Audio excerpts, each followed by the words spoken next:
कभी किसी ऐसे इंसान से पाला पड़ा है जो बाहर से तो एकदम परफेक्ट लगता हो, बहुत चार्मिंग, बहुत मददगार, लेकिन अंदर ही अंदर कुछ तो गड़बड़ महसूस होती हो? तो आज हम क्रिस्टोफर बेरीडी के काम के आधार पर उसी नकाब के पीछे झांकने वाले हैं जिससे साइकोपैथ्स पहनते हैं।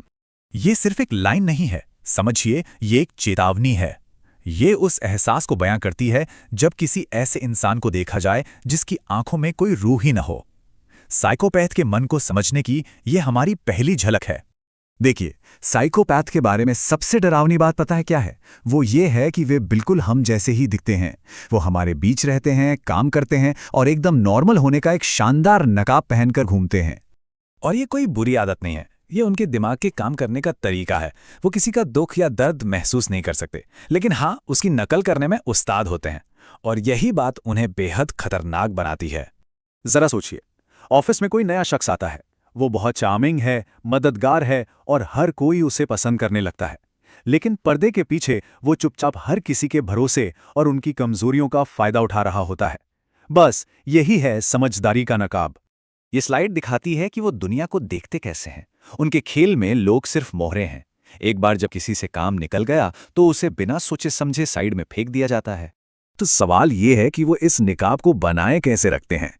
चलिए उन मनोवैज्ञानिक हथियारों पर एक नज़र डालते हैं जिनका इस्तेमाल वो दूसरों को कंट्रोल करने के लिए करते हैं।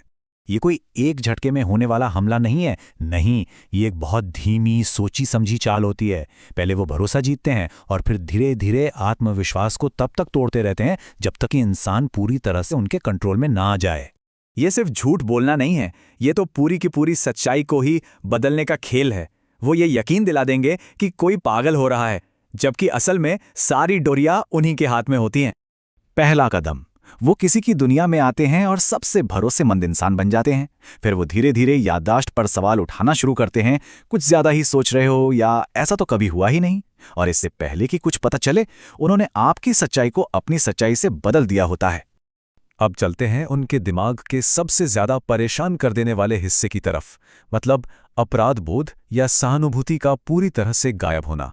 हमारे अंदर एक आवाज होती है ना, जो सही गलत बताती है, हमारा ज़मीर। एक साइकोपैथ के दिमाग में वो आवाज है ही नहीं। वो सारी कह तो सकते हैं, लेकिन उसे कभी महसूस नहीं करते। लेखक एक किस्सा याद करते हैं कि कैसे केनेथ मैकडफ जैसे कुख्यात सीरियल किलर का इंटरव्यू लेते वक्त उसने अपनी भयानक हत्याओं के बारे में ऐसे बताया जैसे वो कोई ग्रोसरी की लिस्ट पढ़ रहा हो। कोई पछतावा नहीं, कोई भावना नहीं, बस एक ठंडा खालीपन। और ये वीडियो गेम वाली तुलना तो एकदम सटीक बैठती है। जब कोई वीडियो गेम खेलता है तो कैरेक्टर्स को खत्म करने का कोई असली नतीजा नहीं होता।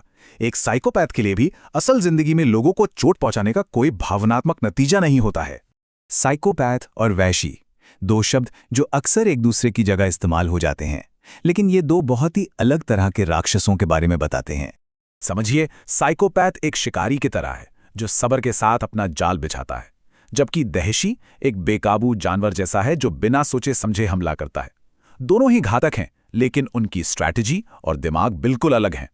एक वैशी को शायद दूर से ही पहचाना जा सकता है, लेकिन साइकोपैथ, वो तो दोस्त, सहकर्मी या पार्टनर बनकर हमारे बीच ही रहते हैं। वो नॉर्मल होने के पर्दे के पीछे छिपे रहते हैं और जब तक खतरे का एहसास होता है तब तक बहुत देर हो चुकी होती है। तो सवाल उठता है, कोई ऐसा बनता कैसे है? और इससे भी जरूरी बात, इनसे खुद को बचाया कैसे जाए? चलिए कुछ जवाब ढूंढते हैं। ये एक सदियों पुराना सवाल है जिसने हमें परेशान कर रखा है। क्या कोई बुरा पैदा होता है या हालात उसे ऐसा बना देते हैं? ये कहावत, जीन बंदूक भरते हैं लेकिन हालात ट्रिगर दबाते हैं, ये पूरी कहानी बयां कर देती है। हो सकता है कुछ लोगों में जेनेटिकली ही सहानुभूति की कमी हो, लेकिन अक्सर कोई दर्दनाक बचपन या बुरा बर्ताव ही उस ट्रिगर को खींचता है। तो क्या कोई उम्मीद है? क्या कोई साइकोपैथ कभी सुधर सकता है, ठीक हो सकता है? कड़वी सच्चाई ये है कि साइकोपैथी का कोई इलाज नहीं है। ये कोई बीमारी नहीं है, ये उनकी पहचान का ही एक हिस्सा है। थेरेपी उन्हें बेहतर नहीं बनाती, बल्कि उन्हें और भी बेहतर झूठा और मैनिपुलेटर बना देती है। लेकिन जानकारी ही बचाव है, तो ये कुछ रेड फ्लैग्स हैं जिन पे ध्यान देना जरूरी है, ताकि कोई भी किसी ऐसे इंसान से खुद को बचा सके जो फायदा उठाना चाहता हो। तो आखिर में सबसे बड़ा सबक क्या है? अपनी गट फीलिंग पर, अपनी अंतरात्मा की आवाज पर भरोसा करना। अगर कोई इंसान असहज महसूस कराता है, भले ही वो कितना ही चार्मिंग क्यों ना हो, तो उस भावना पर ध्यान देना जरूरी है। इस अंधेरे को समझना ही इससे दूर रहने का पहला कदम है।